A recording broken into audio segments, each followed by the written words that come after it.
Hello, welcome back to the show. I'm excited to be here with Dr. Erica Jordan Thomas, who I've been doing some research on her, and I'm excited for her to be here on the podcast to share her journey as someone who has her own business and someone who is also on a mission to help close the racial wealth gap. Dr. Erica, welcome to the show. Thank you so much for having me. I'm super excited to be here.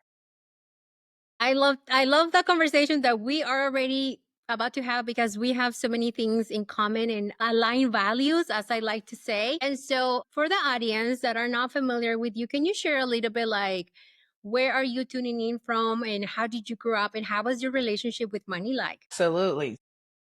First off, thank you for the opportunity to be able to be here and have the conversation. I'm really excited to be able to just talk money, share stories, because I think this is what the world needs more of. It's like more money stories of people who don't look like what we think they should look like in terms of, white men in a suit, right?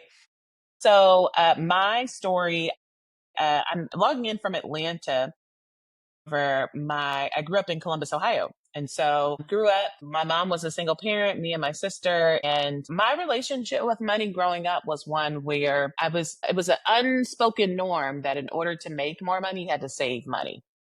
And so we were very thoughtful in terms of our spending. My dad was very frugal growing up. I literally remember being in middle school and my dad, I kid you not, had a Scooby Doo van where there were blinds on the inside of the van because his belief was if it was still working, you don't need it to replace it, right? So we literally rode in that van until it literally broke down on the side of the freeway. Like it was like, dude, you need to get another car because this car is like so old. So growing up, that was a lot of my relationship with money or the unspoken norms is that money is a scarce resource. I didn't grow up with lots of money. And so I was taught that in order to make more money, you had to save more money. Thank you for sharing that. And I mean, now I see you with your business, with your mission, and I can see that you have been doing a lot of work by really stepping into what I call your wealth identity. So, can you share with the audience what are some of the things that you did in order to go from savings is safe to now building a platform that is not just helping you build generational wealth, but it also serving your community in terms of providing the resources that they need to also become seven-figure owners? Yes. So I love this question. So there's, I think, a couple of different things that I did. And I love this term that you mentioned of wealth identity, right? Because how we see ourselves is so important. And so just to kind of share like my background, I was a former teacher, former school principal, and now today run a multi seven figure company. And we help other educators, specifically Black educators, educators of color, help them grow seven figure education consulting businesses.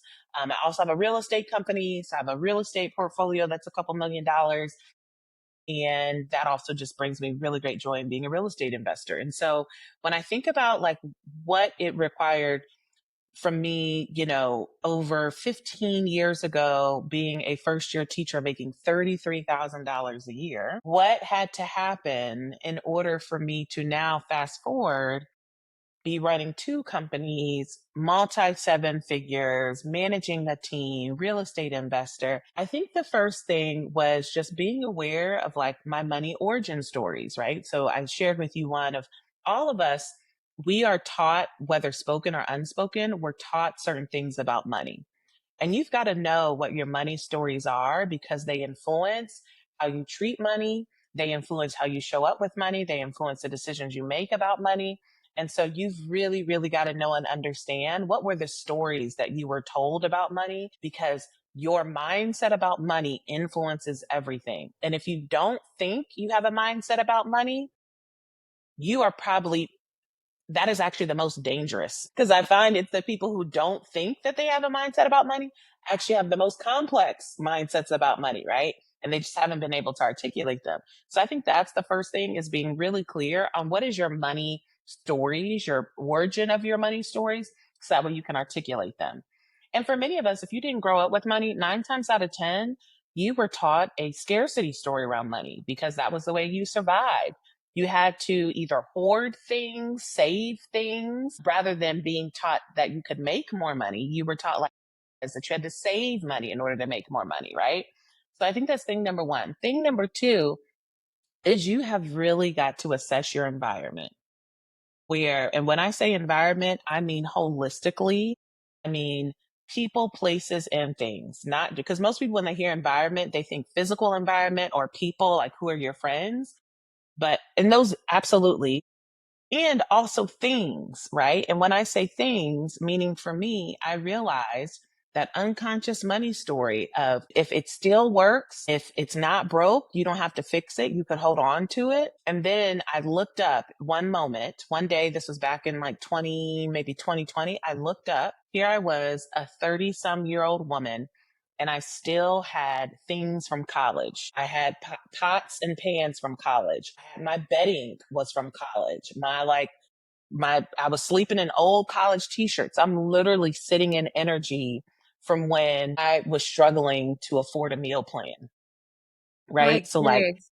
that's the second thing that I tell people is like assess your environment. Yes, people, yes, places, but what are the things that you're holding on to that are actually reflecting back to you a version of yourself that actually is contradictory to your wealth identity, right? And you really got to know those things. And the last thing that I would just say is like and that I think also connects to environment is if you want to have a wealth identity that's associated with real estate, that's associated with investments, that's associated with being a millionaire, a multimillionaire, then you've got to get proximate to people who are doing those things, right? And so that means what places are you going? Who are you hanging out with? And oftentimes, here's the secret that will often challenge our beliefs around money. Most of the time, proximity requires a price tag, meaning you have to pay for proximity. You have to pay to get in the room. You have to pay to be close to the people, to get in the rooms with people, to hear the person speak, to go to the retreat, to go to the conference, to go to the mastermind. You have to pay. It's not free. So those would be the three things that I would say that shifted my wealth identity, and things that. And I love everything you're sharing because obviously you've invested so much time, energy, and resources into becoming this amazing educator that is now helping also more educators understand that it's possible for them to build a seven-figure platforms. And I want to come back to your professional career as an educator. At what point did you realize that it was time for you to go? And the reason why I ask this is because I see so many educators, especially from underserved communities, BIPOC community, that will stay because they have the identity of the longer I stay, and I'm doing quotation marks, safer is going to be for me to have oftentimes my student loan forgiven. So when did you finally say, that's it? Yes, I love the fact that you brought up student loans because I feel like student loans and retirement are the two things that keep people stuck in jobs longer than they should be. Right. So for me, the answer to your question of like, what was the moment where it was like, okay, I think it's time to pull my head up and maybe put some eggs in another basket. It was the short version is I was a principal of a middle school. We had about 1,000 students, and the school district was deciding to add another 300 to 400 students to my school. And so I was like, oh, y'all want me to work more? Like I am already working. And then I had the conversation with HR and my boss. I said, well, how will my pay increase? And they said it won't. And so I already felt like I was working so hard and I was a high performer. I was a top performer. And this is oftentimes what happens in systems that are built off of scarcity is the way that we reward people who do the best jobs, the people who are most high performing. We oftentimes don't reward them with money and systems of scarcity. We reward them with more work, right? It's awful. And so which is awful, which is like, and I mean, that's what we do in education, where it's like the best teacher, the highest performing teacher, we give them the most difficult students, right? But we don't increase their pay, right? And so for me, I was like, I can't stay here. Like, I feel so incredibly undervalued, not to mention, I feel like this is being done in a way that's not in the best interest of the community. Like, all kids need great schools, but there's a way that you go about doing this type of change. And I knew they were doing it because we are a predominantly Black and brown school. Because I was like, if this was a high income white school on another side of town, we wouldn't be doing this in this way. And so I was like, you know what? I don't feel like I can stay. So I say that because one of the things that I've learned over the course of this journey is disruption always precedes transformation. And So so for your audience, that's just like, okay, well, but I'm comfortable at my job. What about student loans? Or what about my K or whatever?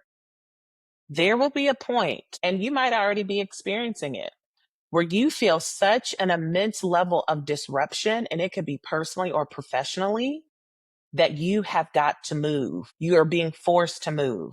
And so for me, that disruption was adding 300 to 400 kids to my school, that it forced the transformation of me having to leave my job and then start my business, right? And I started my business before I left.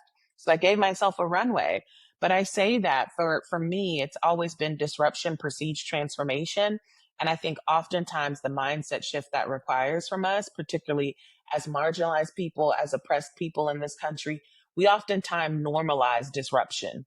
We're like, we normalize chaos. So we stay in places that are chaotic and disruptive, and we tolerate it and put up with it because, but I'm still getting paid. And it does not have to be that way. So that is a little bit in terms of how I made the shift. and what an incredible story. Not so much that you were underpaid, but what an incredible story for you to say, I know the value. And you even mentioned, like, I am a high achieving professional, and you already had that under your tool belt, and you decided to use that as a way to create your own exit strategy, which I'm like, I'm drooling right now because I'm like, hearing that from another woman, nonetheless, that a black woman saying that, like, I'm like excited. I'm like, yes, let's do this, right? So when you started your business, did you had a vision for what you wanted to create? Like, did you walk into this business idea of, I want to help educators create seven-figure business, or did that come later on? Yeah, no, that came later on. And I think this is also what happens when you are disrupted and that leads to your business is you don't necessarily start with a plan. You start really scrappy, right? Because like you're doing it out of survival in the beginning. Because for me, like I decided in May of 2017 that I was going to leave my job the next school year. So I was told myself I'm going to give myself one last school year, and then that's it. This is my last rodeo. So I decided in May. It took me a few like months to like grieve that decision. I filed my LLC in October of 2017. In November of 2017, I got my first client, and I'm still a principal. And in November of 2017, I also applied to my doctoral program. So I fast forward June of 2017. It's now that date that I'm leaving my job. Have now made enough money in my business from October when I established my LLC. November, I got my first contract. Fast forward to June. So we're talking about 7, 8 months. I made enough money in my business to pay off all my credit card debt, to establish 3 months of savings. And I got accepted into that doctoral program at Harvard. And I said, I'm going and I'm picking up everything and moving. And so that is kind of, of the disruption of, when you start your business, you may not always have a plan. It may not always be super clear because you might just like, I just had to make money. Like that was the vision of like, I've got to survive. I've got to make money. And, that was the extent of it. And then it just continued to grow over time. I love it. Like, honestly, I'm like, somebody bring me the popcorn right now because this conversation is just getting so, so good. Now, that's your story of being underpaid and being an educator has helped you actually niche down to you wanting to support more educators, because you said it so well. Like, educators of color are underpaid and overworked, and most of them don't have enough money in their retirement accounts for when that time comes for Right. them to exit. And so, yeah, tell me why you decided to help educators specifically. Yeah. Cause I mean, I was one, right? And I believe one of the most patriotic acts in this country is being an educator. It's being a teacher. It's being a principal. It's, you know, being on the front lines with our kids, educating our kids, taking care of community through classroom, through schools, through social working, through school counseling. So, I believe one of our mantras and one of my personal mantras is that if anybody should be a millionaire, it's an educator. And that's what we do in the business is helping educators package their brilliance. And I did not choose that word lightly, brilliance, because educators build so many valuable skill sets. If we were just even thinking about teaching a classroom, education is one of the few sectors where you don't have the privilege of just being able to do one thing really well and therefore you do your job well. Like as a teacher, you've got to write effective lesson plans. You got to know how to manage a classroom. You got to know how to build relationships. You've got to know how to multitask because you got parents, you got your kids, you got staff meetings, planning, you got time management, priority management. We got relationship building. Like there's all these different skill sets that you have to master as Emotional a teacher. intelligence to keep calm. Emotional intelligence, all of those things. You're the nurse, you're the mediator, all these things. And guess what? That's entrepreneurship, Yeah. right? And so for me, that's why, I'm specific and focusing on helping educators monetize and package their brilliance into a business because I believe they deserve to be millionaires. So yeah, that's the work we And I do. second that. And I believe that. I mean, I am a mom of two girls, and I have so much appreciation for their teachers and even the school staff because I don't really know how they do it. Like, I only spend so much time with them at home, and they are full of energy, and there's two of them at home. I can only imagine a classroom full of like 30 plus kids. And so we're always trying to let the educators know how much we appreciate it, not just by actual words, but actually like, can I bring you like coffee, or sometimes not even asking because we're the area where we live, educators can't accept any gifts. So sometimes we're just like, let me help you even without you knowing, like sending you flowers or doing all these things because that sector is overworked for sure, but it's also heavily underpaid, which I'm glad that you're doing the work. Now, you talk about contracts throughout the podcast, how you signed your first client and then you started working with contracts. For people that have no idea, how would that work? Can you just give it like a quick three tips on like how do you find contracts for educators to open their own businesses?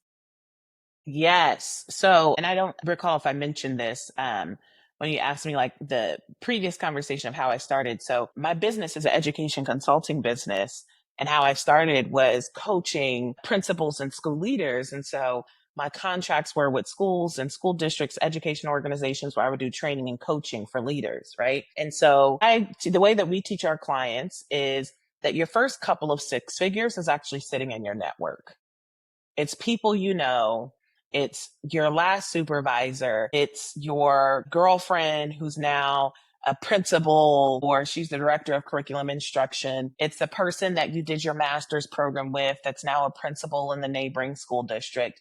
Like they're people you already know. So the first step is, and this is what's interesting, is like when you're really high achieving, you move so quickly that because you just like achieve one thing and you move on to the next, you forgot what you've done. Like, it's just 100%. like, oh, I forgot I had that job. Oh, I forgot I wrote that book. Oh, I forgot I have that degree, right? So the first thing is actually uncovering your network of going back through your career, going back through the positions you've held, the programs you've done, the degrees you've gotten, and literally mapping and saying, who are all the people that I have come across along with my journey? So that's thing number one. And then thing number two is, okay, where are these people now? And who is either my ideal target audience and or they're 1 degree removed from my target audience. So they could make an introduction to someone, right? So that would be step number two. And then step number three is actually reaching out to these folks, getting connected to these folks and scheduling, whether it's virtual coffee chats and being able to introduce yourself in your business to say, Hey, it's been a while. I would love to catch up. I just launched my education consulting business and we're doing X, Y, and Z. I would love to find some time to catch up with you, learn more around what you're doing, and to be able to see if there's an intersection of how we can support each other. Right. And so those would be the three things that I would just name for people to do who are in the early stages. I call it pre revenue, where you haven't made money in your business. Your money is sitting in your network, and it's just a matter of you finding it and going to get it. I love it. I'm like, keep teaching me because this is so fascinating. And I mean, I can clearly see that you are an educator even in the way you talk, because you're like, let me give you the lesson on how to go get more money. And I love this. And especially I love that you're doing this for your community. I know that I have so many listeners that are educators. They're not happy with their job and they're wondering like, is this for me? So before I let you share how can people work with you, I want to ask you, because you mentioned how you're also a real estate investor. Why was it so important for you to become also, in addition to you being an educator, in addition to you having your doctoral program, why was it so important for you specifically to become also a real estate investor? Yes, great question. So I think oftentimes when we talk about real estate, I think we talk about it in a way that's like a hobby. And like we don't talk about it in a way of unpacking what I call the hidden curriculum, right? And I'm sure you've seen this in your conversations, in your experience in wealth building, is there's a hidden curriculum to wealth that part of that hidden curriculum is those are the things that especially if you didn't come up with money, you may not know, but like for, more affluent families, it's like they could pick up the phone, call their dad, or they were even taught growing up, right? And one of those pieces to the hidden curriculum of wealth is really tax mitigation, is how do you mitigate your tax liability in an ethical and responsible way? And in this country of the United States of America, there are two identities that viewed over other identities in this country from tax incentives, that's business owners and real estate investors, that there are tax incentives to owning property. And what's the common between business owners and real estate is you own something, Yes. right? So when you become an owner, then you now unlock tax incentives. And I think that's a really necessary conversation we have to start having more of, because the novice way of saving taxes is people will tell you to spend down. They'll tell you to, well, just buy things, buy your computers. Some people might say buy a G Wagon, which yes, there's a tax code where you can write off a vehicle that's over 6,000 pounds. Home office, certain things, but real estate is one that continues to keep giving from a tax incentive standpoint. So that was one of my biggest influencers, was how do I mitigate my tax responsibility while increasing ownership and gaining and appreciating access? To me, it was a no. And I love this for you because through your work, and not just through your work, but the strategies that you are using, you're reclaiming the wealth. You're saying, I'm part of the solution, especially because we don't see enough Black or brown women specifically that are talking about how I built it and look at me.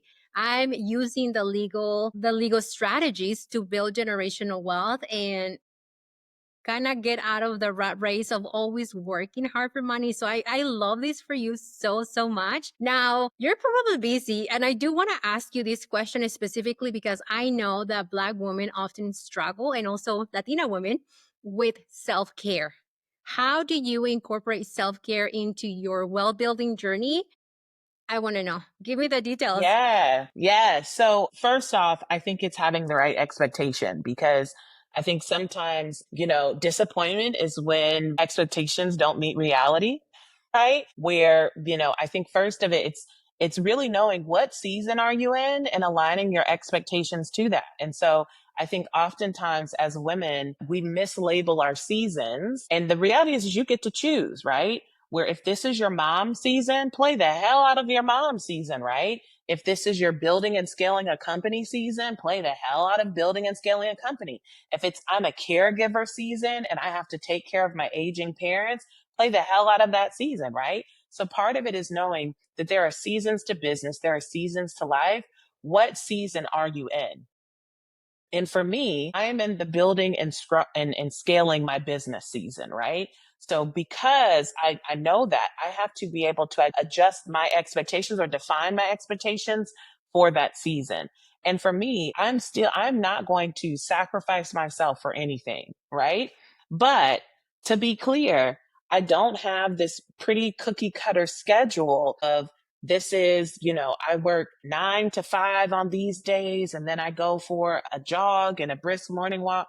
Then my schedule doesn't look like that. But what it does look like is I have 2 meeting days a week and 3 open days, right? On those open days, I'm going to the gym and I know myself. I don't go to the gym at 5:30 in the morning. I don't go to the gym at 5 p.m. I go to the gym at 11 a.m. And so that is time that I take care of me. I do that at least twice, 2 to 3 times a week. That's a part of my me time. And a part of my me time is also curating my schedule around my energy. So I am a night owl. I'm not an early bird, right? And so because of that, I dictate my work schedule around the hours that give me the most energy. I also think about those daily and weekly self-care practices. Yes, I take vacations. Yes, I go on trips, but I don't want to get to my trip exhausted.